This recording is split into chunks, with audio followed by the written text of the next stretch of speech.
செய்யும் வினைதான் என் செய்யும் என்னை நாடி வந்த கோல் என் செய்யும் கொடுங்கூற்று என் செய்யும் கூரேசர் இருதாலும் சிலம்பும் தண்டையும் சதங்கையும் சண்முகன் தோளும் கடம்பும் என் கண்முன் வந்து தோன்றிடினேன். நம்ம இந்த வீடியோவில் பார்க்கக்கூடிய தலைப்பு அப்படிங்கிறது ராகுகேது பயிற்சி. எப்போவுமே ஒரு வருடத்தில் ராகுகேது பயிற்சி ஆகும்போது மக்கள் வந்து ஒரு எதிர்பார்ப்பு இருக்கும். இந்த கிரக பயிற்சியில் நமக்கு என்ன நன்மைகள் இருக்குது, என்ன தீமைகள் இருக்குது அப்படின்றது பொதுவாக எல்லாருக்குமே ஒரு எதிர்பார்ப்பு அப்படிங்கிறது இருக்க தான் செய்யும். அந்த வகையில் வந்துட்டு இந்த ஆண்டினுடைய ஆங்கில தேதியானது மே மாதம் 18ஆம் தேதி அன்னைக்கு தமிழ் வருஷம், புத்தாண்டு, தமிழ் புத்தாண்டு பிறக்க போகுது. தமிழ் புத்தாண்டு விஸ்வாசு வருடம் 13ஆம் தேதி, சித்திரை 13ஆம் தேதி, அதாவது சித்திரை மாதத்துக்கு விஸ்வாச வருடத்தினுடைய முதல் மாதமான சித்திரை மாதத்தினுடைய 13ஆம் தேதி மாலை மணி 5:25க்கு. இது சரியான டைம் பார்த்திங்கன்னா ராகு காலம். இது ஞாயிற்றுக்கிழமை அன்றைக்கி இந்த ராகு பயிற்சியானது நடக்குது. இந்த ஞாயிற்றுக்கிழமை 4 to 6 எப்போவுமே ராகு காலம் அப்படின்ற காலம் வந்து பஞ்சாங்கத்தில் குறிக்கப்பட்டிருக்கு. இந்த ராகு காலத்தில் தான் இந்த ராகு பகவான் பயிற்சி ஆகிறார். ராகு பகவான் எங்கேருந்து பயிற்சி ஆகிறாங்க அப்படின்னு பார்த்தீங்கன்னா மீனத்துலேருந்து கும்பத்துக்கு பயிற்சி ஆகிறாங்க, ஆன்டி கிளாக் வைஸ், அதை எதிர் சுற்று வழியாக. அதே சமயத்தில் கண்ணியில் இருக்கக்கூடிய கேது பகவான் சிம்மத்துக்கு பயிற்சி ஆகிறாங்க. இப்போ இந்த ராகு கேதுக்கள் அப்படின்ற பிளானட் வந்து உங்களுக்கு உபய ராசிகள்னு சொல்லக்கூடிய மீனத்திலையும் கண்ணிலையும் இவ்வளோ ஆண்டு காலம் இருந்துட்டு, இந்த 13 மாதங்கள் இருந்துட்டு பயிற்சி வந்து சிற ராசிகள்னு சொல்லக்கூடிய கும்பத்துக்கும் சிம்மத்துக்கும் பயிற்சி ஆகிறாங்க. இந்த ராகு கேது பயிற்சி எப்போவுமே 180 பாகை நேர் எதிர் சுற்றுல தான் பயிற்சி ஆகும். மேச ராசியில் இருக்கக்கூடிய முதலாவது நட்சத்திரம், 27 நட்சத்திரத்துக்கு ஃபஸ்ட்டு நட்சத்திரம் அஸ்வினி. அஸ்வினிக்கு இந்த ராகு கேது பயிற்சி எப்படி இருக்கும்? சூப்பராக இருக்கும். எப்படி? பொறுமையாக இருக்கணும், அப்போ சூப்பராக இருக்கும். வேகப்பட்டீங்க அப்படின்னா விளையக்கூடிய நன்மைகள் பாதிக்கப்பட்டுரும். அது பொறுமை அப்படின்ற விஷயத்தான் நான் சொல்லுவேன். மேசராசி பொறுத்த வரைக்கும் செல்வம் செல்வாக்கு கூடும். அதே மாதிரி நல்ல காரியங்கள் உங்கள் குடும்பத்தில் கண்டிப்பாக நடக்கும். கணவன் மனைவிக்குள்ளே ஒரு ஒற்றுமை, அன்னோன்யம் அப்படிங்கிறது நடக்கும் நிச்சயமாக. மேசராசிக்கு அஸ்வினி நட்சத்திரத்துக்கு குடும்ப ஒற்றுமை, குடும்பத்தில் ஒரு சுபகாரியம், கணவன் மனைவி ஒற்றுமை அப்படிங்கிற ஒரு விஷயம் கண்டிப்பாக உண்டு. ஸோ அந்த அடிப்படையில் சிறராசிக்கு பயிற்சி ஆகக்கூடிய இந்த ராகுகேது பயிற்சியானது மேசராசிக்கு என்ன விளைவுகளை ஏற்படுத்த போகுது அப்படின்றத தான் நம்ம பார்க்குறோம். இந்த பலன்கள், ராகுகேது பயிற்சியினுடைய பலன்கள் அப்படின்னு நம்ம கணிக்கும் போது வருடகிரகங்கள்னு சொல்லக்கூடிய சனி மற்றும் குரு இவங்களையும் நம்ம கணக்கில் எடுத்துக்க வேண்டியதாக இருக்குது. ராகுகேது 2 கிரகம், குரு 1 கிரகம், 3 கிரகம், சனியோட 4 கிரகம். இந்த 4 கிரகங்களும் உங்கள் வாழ்க்கையில் என்ன தாக்கத்தை ஏற்படுத்த போகுது அப்படின்னு பார்த்தீங்க அப்படின்னா மேசராசிக்கு முழு நற்பலன்களை தான் ஏற்படுத்த போகுது. பொதுவாக வந்து இந்த ராகுகேது பயிற்சி ஒரு 6 ராசிகளுக்கு நல்ல பலன்களையும் 6 ராசிகளுக்கு தீய பலன்களையும் கொடுக்க, தீய பலன்கள்னு சொல்ல முடியாது, ஒரு சுமாரான பலன்கள் அப்படின்னு தான் சொல்லணும். ஏன்னா இப்போ ராகுகேதுக்கள் கர்மா பலன்ட்டு பேர். யாருக்கும் அவங்களுடைய கர்மா என்னவோ அதுக்கு தகுந்த நன்மைகளையும் தீமைகள் செய்ய மாட்டாங்க, நன்மைகளை குறைச்சி செய்வாங்க அப்படின்ற அமைப்பில் வந்து செய்வாங்க. இப்போ இது வந்து எந்தெந்த ராசிகளுக்கு நன்மைகளை ஏற்படுத்தும் இந்த கோச்சார அமைப்பு அப்படிங்கிறத நம்ம பார்க்குறோம். இந்த முன்னேற்றம் தரும் ராசிகள் அப்படிங்கிறதுல மேஷம் இருக்குது, மிதுனம் இருக்குது, விருச்சிகம் இருக்குது, மகரம், தனுசு, இந்த 5 ராசிகள். குறைந்த நற்பலன்களை செய்யக்கூடிய அமைப்பில் ரிஷபம், கடகம், சிம்மம், கன்னி, துலாம் இந்த ராசிகள், கும்பம் இந்த ராசிகள் இருக்குது. ஸோ இவங்களுக்கெல்லாம் நெகட்டிவாக நடக்குமா அப்படின்னா அப்படி கிடையாது. பாசிட்டிவான விஷயங்கள் கோச்சார அடிப்படையில் குறைவான நற்பலன்களை ஏற்படுத்தும் அப்படின்ற மாதிரி தான் நம்ம கணிக்கணும். சரிங்க சார், இப்போ மேஷத்துக்கு வந்துடுவோம். மேஷத்துக்கு என்னெல்லாம் நல்லது செய்ய போகுது அப்படிங்கிறத நம்ம முதல்ல பார்த்துருவோம். மேச ராசிக்கு உங்களுக்கு வந்துட்டு கண்டிப்பாக நிறைய நற்பலன்கள் இருக்குது. சார் 12ல் சனி வருது, விரைய சனி சொல்கிறாங்க. ஆமாம், இல்லைன்னு யார் மறுத்தது? உண்டு தான். சனி பயிற்சி அப்போ கெடுதல் பண்ணிடுமா அப்படின்னா கெடுதலும் பண்ணாதுன்னு சொல்லலை. அது சந்திரமுகி படத்தில் சாமி பொறுமை அப்படின்னு ஒரு டைலாக் வரும். அந்த விஷயத்தை தான் நான் இப்போ உங்களுக்கு சொல்லுவேன். இப்போதைக்கு உங்களுக்கு தேவை பொறுமை. எங்கே? குடும்பத்தில் முதல்ல பொறுமை தேவை. கணவன் மனைவிக்குள்ளேயும், மனைவி கணவன்கிட்டையும் பொறுமை தேவை. நீங்கள் மேசராசியாக இருந்தால் வாழ்க்கை துணைகிட்ட விட்டு கொடுத்து போங்க. மேஷத்தினுடைய குறையே என்னன்னு கேட்டிங்கன்னா பர்ஃபெக்ஷன் தான். எதுலேயும் நான் கரெக்டாக இருப்பேன், நீங்களும் அப்படியே இருக்கணும் அப்படின்னு நினைக்கிறது தான். அப்படி நினைக்கிறத கொஞ்சம் இந்த காலகட்டத்தில் சாமி பொறுமை அப்படின்னு தான் நான் சொல்லுவேன். பொறுமை சாமி பொறுமை அப்படின்னு வடிவில் ஒரு டைலாக் சொல்லுவார் ஆவேசமாக நாசர் போகும்போது. ஸோ அந்த மாதிரி இல்லாமல் கொஞ்சம் பொறுமையாக இருந்தீங்க அப்படின்னா உங்கள் வாழ்க்கை வந்து கண்டிப்பாக இந்த காலகட்டத்தில் செழிப்பாக தான் இருக்கும். என்ன காரணம்னு கேட்டிங்கன்னா உங்களுக்கு 7ஆம் இடம் அப்படின்னு சொல்லக்கூடிய இடமும் 9ஆம் இடம்னு சொல்லக்கூடிய இடமும் 11ஆம் இடம்னு சொல்லக்கூடிய இடமும் சூப்பராக இருக்குங்க, அற்புதமாக இருக்குது. எப்படி சார்? 7ஆம் இடம் வாழ்க்கை துணை, கூட்டாளிகள், நண்பர்கள், இவங்களுடைய சப்போர்ட் முழுமையாக உங்களுக்கு கிடைக்கும். தொழிலில் வெற்றி கிடைக்கும். தந்தை மூலமான அனுகூலங்கள், தந்தை வழி சொத்து இது உங்களுக்கு கண்டிப்பாக கிடைக்கும். அதே மாதிரி தொழிலில் லாபம், வெற்றி, புதிய தொழில் முயற்சிகள், தொழில் லாபம் அப்படிங்கிறலாம் நிறையவே கிடைக்கும். குடும்பத்துக்குள்ளே ஒரு சிக்கல் இருந்திருக்குங்க. அதாவது மூத்த சகோதர வழியிலையோ சித்தப்பா பெரியப்பா வழியிலையோ ஒரு பிரச்சனை ஓடி இருந்திருக்கும். அது முடிவுக்கு வரும். உங்களுக்கு சாதகமாக முடிவுக்கு வரும். அந்த முடிவு எப்படி வரும்னு கேட்டிங்கன்னா, ஒரு தில்லுமுள்ளான வழிகளில் போய் ஒரு முடிவுக்கு வரும். நேர்மையாக வருமானா கிடையாது. அதில் ஏதாவது சில குழப்பங்கள், கூச்சல்கள் ஏற்பட்டு அதன் மூலமாக ஒரு நல்ல முடிவுகள் வரும் அப்படின்ற ஒரு கான்செப்ட் தான் இருக்குது. அதனால தான் சாமி பொறுமை அப்படின்னு சொன்னேன். அப்போ பொறுமையாக நீங்கள் இருக்கீங்க அப்படின்னா எல்லா விஷயங்களும் சுபமாக நடக்கும்.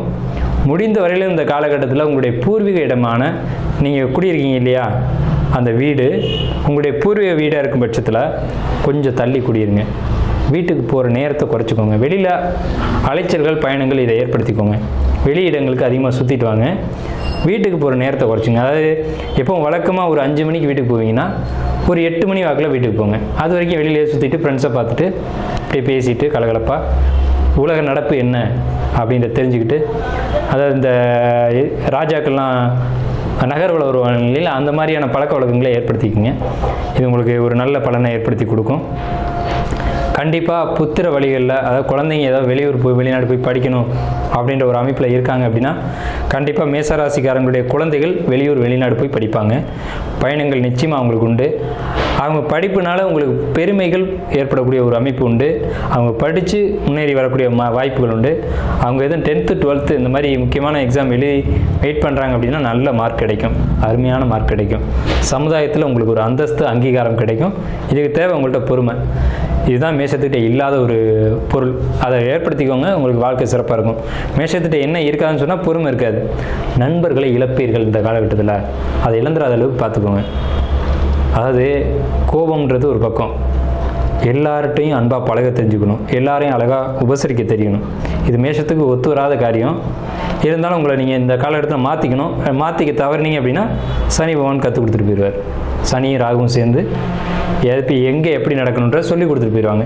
இல்லை சார் நாங்களே பக்குவப்பட்டுக்கிறோம் அப்படின்னா அது உங்களுடைய விருப்பம். அப்படி பக்குவப்பட்டால் உங்களுடைய லைஃப் சூப்பராக இருக்கும். இந்த ராகுகேது பயிற்சியில் உங்களுக்கு நல்ல பலன்கள் தான் அதிகமாக இருக்குது. 5ஆம் இடத்துக்கு கேது வர்றார், 11ஆம் இடத்துக்கு ராகு பயிற்சி ஆகிறார். 5ஆம் இடம் என்பது ஆசைகள், காதல் இதெல்லாம் சொல்லலாம். அப்போ உங்களுக்கு ஒரு லவ் பண்ணிட்டு இருக்கக்கூடிய மேசராசி அன்பர்களாக இருந்தீங்கன்னா காதல் நிறைவேறும் அப்படின்னு தான் நான் சொல்லுவேன். கண்டிப்பாக சக்ஸஸ் ஆகி இது மேரேஜில் போய் நிற்கும். மேரேஜின்ற ஒரு கட்டத்துக்கு எடுத்துகிட்டு போகும். குடும்பத்தில் ஒரு அங்கீகாரம், ஒத்துழைப்பு, உங்களுடைய காதலை ஏற்றக்கூடிய ஒரு தன்மை அப்படிங்கிறதெல்லாம் கிடைக்கும். ஸோ இந்த காலகட்டம் உங்களுக்கு பொற்காலம் தான். பெண்களை பொறுத்த வரைக்கும் மேசராசிக்காரங்களாக இருந்தீங்கன்னா பொறுமை உங்களுக்கு எல்லா அளவுக்கு கூட வராது, ஆனால் ஏற்படுத்தியே ஆகணும். பெண்கள் எப்போவுமே உணர்ச்சி வசப்படக்கூடியவங்க நீங்கள்.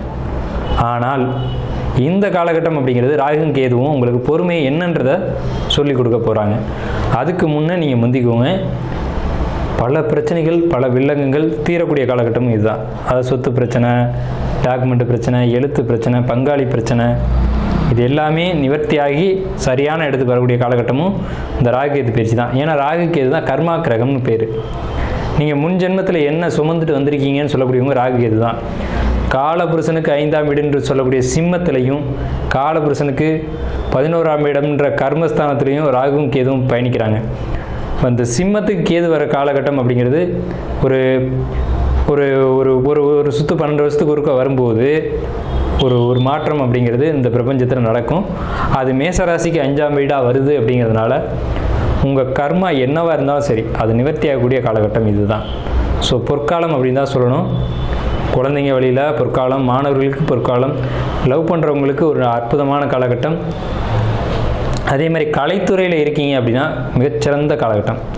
கலைத்துறையில் இருக்கக்கூடியவங்களுக்கு வாய்ப்புகள் தேடி வரும். ஆனால் நீங்கள் நழுவ விட்டுறாதீங்க, நழுவ விடக்கூடிய காலகட்டம். கலைத்துறையில் இருக்கக்கூடியவங்க நண்பர்களை நம்ப வேண்டாம். உங்களுடைய வாழ்க்கையை நீங்கள் பாருங்கள். நண்பர்களை நம்பி ஒரு விஷயத்தை ஏற்படுத்திக்கிறீங்க. சொல்கிறாரு, சொல் பேச்சை நம்பினேன் அப்படின்ற வார்த்தை வேணாம். அவர் சொல்லி நீங்கள் நம்பினீங்கன்னா ஏமாந்துருவீங்க, அது வேண்டாம். எதாக இருந்தாலும் டாக்குமெண்ட்டு, எழுத்து, கையெழுத்து இந்த மாதிரி பேப்பர் வழியில் இருக்கணும். பணம் கொடுக்கல் வாங்கல கவனமாக இருக்கணும். ஜாமீன் கையெழுத்து போடக்கூடாது. யாரையும் நம்பி எந்த இடத்துலையும் பணம் கொடுக்கக்கூடாது. அதே மாதிரி பணம் வாங்குறதையும் கவனமாக வாங்கணும். பணம் கிடைக்கிது சார், கடன் கிடைக்கிது, வாங்கிட்டேன். வாங்கும்போது நல்லா தாங்க இருக்கும். வாங்கினது பின்னாடி சுமைகள் அதை நம்ம தானே சுமக்கணும். அதை கொஞ்சம் யோசித்து கடன் வாங்குங்க.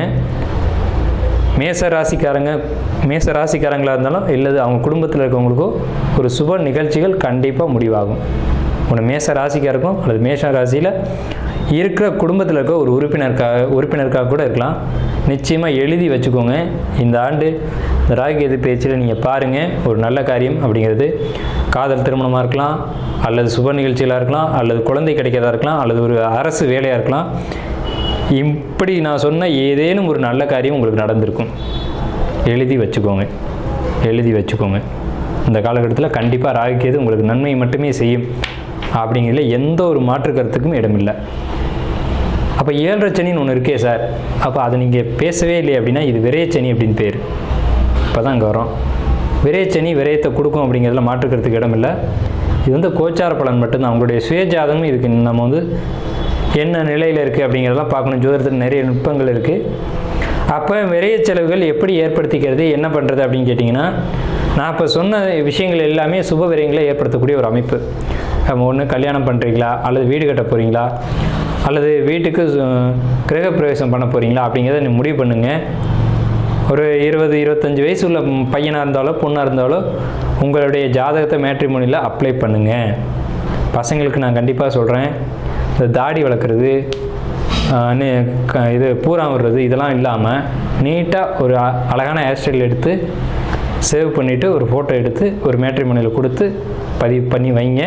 இந்த காலகட்டத்தில் உங்களை தேடி வரன் வரும். அந்த திருமணத்தை முடிங்க.